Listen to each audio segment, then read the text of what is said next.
Sir, വൈദ്യശുശ്രൂഷയും പൊതുജനാരോഗ്യവും 24-25 സാമ്പത്തിക വർഷം 2052.23 കോടി രൂപ വകയിരുത്തുന്നു. തിരുവനന്തപുരം, തൃശ്ശൂർ, കോഴിക്കോട് ജില്ലകളിൽ പ്രവർത്തിച്ചിരുന്ന മാനസികാരോഗ്യ കേന്ദ്രങ്ങളുടെ വികസനത്തിന് 6.6 കോടി രൂപ അനുവദിക്കുന്നു. പകർച്ചവ്യാധി നിയന്ത്രണ പരിപാടികൾക്കായി 12 കോടി രൂപ വകയിരുത്തുന്നു. സാംക്രമികേതര രോഗങ്ങളുടെ നിയന്ത്രണ പരിപാടികൾക്കായി 11.93 കോടി രൂപ വകയിരുത്തുന്നു. ആദിവാസി മേഖലകളിലെയും തീരപ്രദേശങ്ങളിലെയും അടിസ്ഥാന സൗകര്യങ്ങൾ മെച്ചപ്പെടുത്തുന്ന ലഹരി വിമുക്ത കേന്ദ്രങ്ങൾ ആരംഭിക്കുന്നതിനായി 10 കോടി രൂപ നീക്കിവെക്കുന്നു. കനിവ് പദ്ധതിക്ക് കീഴിൽ 315 ആംബുലൻസുകളുടെ പ്രവർത്തനത്തിനായി 80 കോടി രൂപ മാറ്റിവെക്കുന്നു. ആർദ്രം പദ്ധതിക്ക് 24.88 കോടി രൂപ മാറ്റിവെക്കുന്നു. സർ, ആരോഗ്യ സുരക്ഷാ ഫണ്ട് എന്ന ഒരു പദ്ധതി പറയുകയാണ്. കേരളത്തിൻ്റെ പൊതുജനാരോഗ്യ മേഖലയിൽ വലിയ കുതിച്ചുചാട്ടമാണ് ഉണ്ടായിട്ടുള്ളത്. സർക്കാർ ആശുപത്രികളിൽ അഭൂതപൂർവമായ അടിസ്ഥാന സൗകര്യ വികസനമാണ് നടന്നിട്ടുള്ളത്. കിഫ്ബി വഴി ആയിരക്കണക്കിന് കോടി രൂപയുടെ നിർമ്മാണ പ്രവർത്തനങ്ങൾ സാധ്യമായി. കരൾമാറ്റം, ഹൃദയമാറ്റം ഉൾപ്പെടെയുള്ള സങ്കീർണമായ ശസ്ത്രക്രിയകൾ ജില്ലാ ആശുപത്രികളിൽ വരെ സാധാരണമായി നടക്കുകയാണ്. ഡയാലിസിസ് സംവിധാനം താലൂക്ക് ആശുപത്രികൾ വരെ സർവ്വസാധാരണമായിരിക്കുന്നു. വരുമാനമുള്ളവരും സർക്കാർ ആശുപത്രികളുടെ ഈ സൗകര്യങ്ങൾ ഉപയോഗപ്പെടുത്തുന്നു. സ്വകാര്യ ആശുപത്രികളുമായി താരതമ്യം ചെയ്യുമ്പോൾ വലിയ സാമ്പത്തിക ലാഭമാണ് അവർക്കുണ്ടാകുന്നത്. സന്തോഷത്തോടു കൂടി തന്നെ സർക്കാർ ആശുപത്രിയിലേക്ക് ഒരു തുക നൽകാൻ പലരും സന്നദ്ധരുമാണ്. പക്ഷേ ഒരു ക്രോസ് സബ്സിഡി എന്ന നിലയിൽ ഈ നിലയിൽ ഇതിനെ കാണുകയും ചെയ്യാം. എന്നാൽ അങ്ങനെ പണം നൽകാനുള്ള ഒരു സർക്കാർ സംവിധാനം ആരോഗ്യ മേഖലയുമായി ബന്ധപ്പെട്ട് നിലവിലില്ല. ആശുപത്രികളുമായി ബന്ധപ്പെട്ട് ഇത്തരത്തിൽ തുകകൾ നൽകാൻ തയ്യാറാവുന്നവർക്കായി ഒരു സർക്കാർ റെമിറ്റൻസ് അക്കൗണ്ട് സംവിധാനം ഒരുക്കുന്നതായിരിക്കും. വിശദാംശങ്ങൾ പിന്നീട് ആലോചിച്ച് രൂപീകരിക്കുന്നതാണ്. സർ, സംസ്ഥാനത്തെ പ്രധാനപ്പെട്ട ആശുപത്രികളിൽ പുതുതായി ഡയാലിസിസ് യൂണിറ്റുകൾ സ്ഥാപിക്കുന്നതിന് 9.88 കോടി രൂപ വകയിരുത്തുന്നു.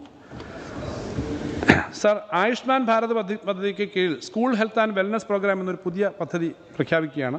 കേരളത്തിലെ LP, UP, HSS വിഭാഗങ്ങളായി 16,240 സ്കൂളുകളിലെ 60 ലക്ഷത്തോളം കുട്ടികൾക്ക് പ്രദേശത്തെ PHCകളുടെ ആഭിമുഖ്യത്തിൽ ആരോഗ്യ പരിശോധനയും അത് സംബന്ധിച്ച് ഇലക്ട്രോണിക് ഡാറ്റാബേസ് തയ്യാറാക്കൽ, ഫസ്റ്റ് എയ്ഡ് പരിശീലനം എന്നിവയും ലക്ഷ്യമിടുന്നു.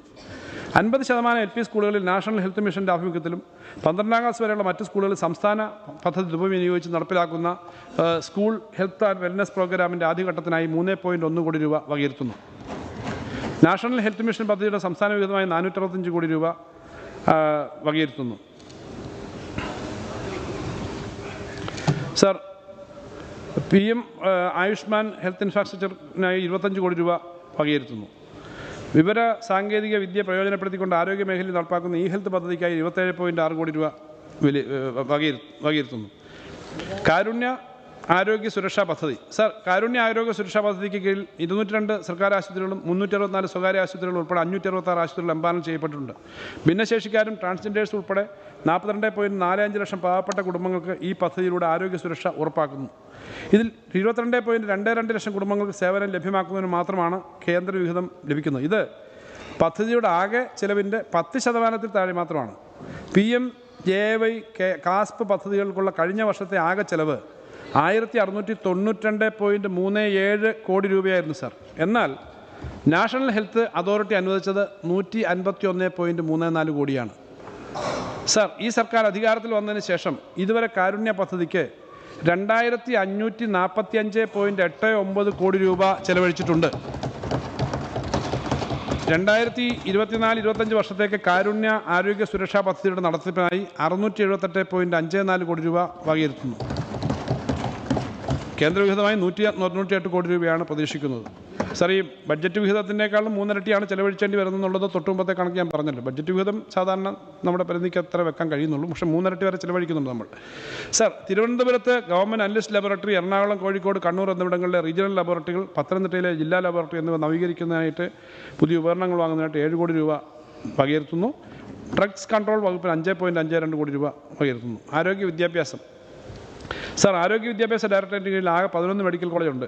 കൂടാതെ 2 മെഡിക്കൽ കോളേജുകളുടെ നിർമ്മാണം പുരോഗമിക്കുന്നു. നിലവിലുള്ള 9 നഴ്സിംഗ് കോളേജുകൾക്ക് പുറമെ കാസർഗോഡ്, ഇടുക്കി, വയനാട്, പാലക്കാട്, പത്തനംതിട്ട എന്ന ജില്ലകളിലായി 5 പുതിയ നഴ്സിംഗ് കോളേജുകൾ കൂടി ആരംഭിക്കും. സംസ്ഥാനത്തെ ആരോഗ്യ വിദ്യാഭ്യാസ മേഖലയുടെ ആകെ വികസനത്തിനായി 401.24 കോടി രൂപ വകയിരുത്തുന്നു.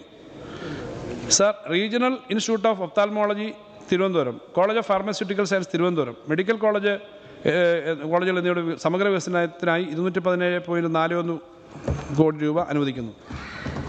സർ, തിരുവനന്തപുരം മെഡിക്കൽ കോളേജിൽ സർജിക്കൽ റോബോട്ട് സ്ഥാപിക്കുന്ന പുതിയ പദ്ധതിക്കായി 29 കോടി രൂപ വകയിരുത്തുന്നു. 6 ദന്തൽ കോളേജുകളുടെ വികസനത്തിന് 22.79 കോടി രൂപയും നഴ്സിംഗ് കോളേജുകൾക്കായി 13.78 കോടി രൂപയും വകയിരുത്തുന്നു. മെഡിക്കൽ കോളേജ് ആശുപത്രികളിലെ മാലിന്യ സംസ്കരണ പദ്ധതിക്കായി 13 കോടി രൂപ വകയിരുത്തുന്നു. കോഴിക്കോട്, കോട്ടയം, തൃശ്ശൂർ മെഡിക്കൽ കോളേജുകളിൽ ഓങ്കോളജി വിഭാഗം ശക്തിപ്പെടുത്തുന്നതിൻ്റെ ഭാഗമായി ക്യാൻസർ ചികിത്സാ ഉപകരണങ്ങൾ വാങ്ങുന്നതിന് 14 കോടി വകയിരുത്തുന്നു. സർ, മെഡിക്കൽ കോളേജിലെ ഉപകരണങ്ങളുടെ AMC ചെലവുകളിലേക്ക് 25.7 കോടി രൂപ. തൃശ്ശൂർ, കോട്ടയം, തിരുവനന്തപുരം മെഡിക്കൽ കോളേജുകളിൽ സ്ട്രോക്ക് സെൻ്ററുകൾക്കായി 3.5 കോടി രൂപ എന്നിവ അനുവദിക്കുന്നു. സർ, മൂലകോശ അസ്ഥിമജ്ജ മാറ്റിവെക്കൽ ചികിത്സ തുടങ്ങേണ്ടത് ഇന്നിപ്പോൾ സർക്കാർ മേഖലയിൽ അനിവാര്യമാണ്. ഇത് ഒരു പുതിയ പദ്ധതിയാണ്. ഈ പദ്ധതി ഡെവലപ്പ് ചെയ്യുന്നതിന് വേണ്ടി ആദ്യഘട്ടമായി കോട്ടയം മെഡിക്കൽ കോളേജിന് 1.5 കോടി രൂപ അനുവദിക്കുന്നു. കോഴിക്കോട്, തിരുവനന്തപുരം മെഡിക്കൽ കോളേജുകളിൽ സ്പോർട്സ് ഇഞ്ചുറി ട്രീറ്റ്മെൻറ്റ് ഡിവിഷനും സ്പോർട്സ് പെർഫോമൻസ് ഡിവിഷനും സ്ഥാപിക്കുന്ന പുതിയ പദ്ധതിക്കായിട്ട് 1 കോടി രൂപ വകയിരുത്തുന്നു. സർ, മലബാർ ക്യാൻസർ സെൻ്ററിന് 28 കോടി രൂപ വകയിരുത്തുന്നു. മധ്യ കേരളത്തിലെ ക്യാൻസർ സ്പെഷ്യാലിറ്റി ആശുപത്രിയായ കൊച്ചിൻ ക്യാൻസർ റിസർച്ച് സെൻ്ററിന് 14.5 കോടി രൂപ വകയിരുത്തുന്നു. ആരോഗ്യ സർവകലാശാലയ്ക്ക് 11.5 കോടി രൂപ. Institute of mental health and neuro science Kozhikode വിവിധ പ്രവർത്തനങ്ങൾക്കായി 3.6 കോടി രൂപ വകയിരുത്തുന്നു. സർ, ആയുഷ് ഭാരതീയ ചികിത്സാ വകുപ്പിന് കീഴിലുള്ള സ്ഥാപനങ്ങളുടെ നിലവാരം ഉയർത്തുന്നതിനും ശാക്തീകരണത്തിനുമായി 21.08 കോടി രൂപ ആണ് വകയിരുത്തുന്നത്. ദേശീയ ആയുഷ് മിഷൻ്റെ ഔഷധ സസ്യങ്ങൾ ഉൾപ്പെടെയുള്ള പ്രത്യേക പദ്ധതിക്കായി സംസ്ഥാന വിഹിതമായി 15 കോടി രൂപയാണ് വകയിരുത്തുന്നത്. സർ, ഹോമിയോ മേഖലയുടെ നവീകരണത്തിന് വേണ്ടിയിട്ടുള്ള പദ്ധതിക്ക് 6.89 കോടി രൂപ വകയിരുത്തുന്നു.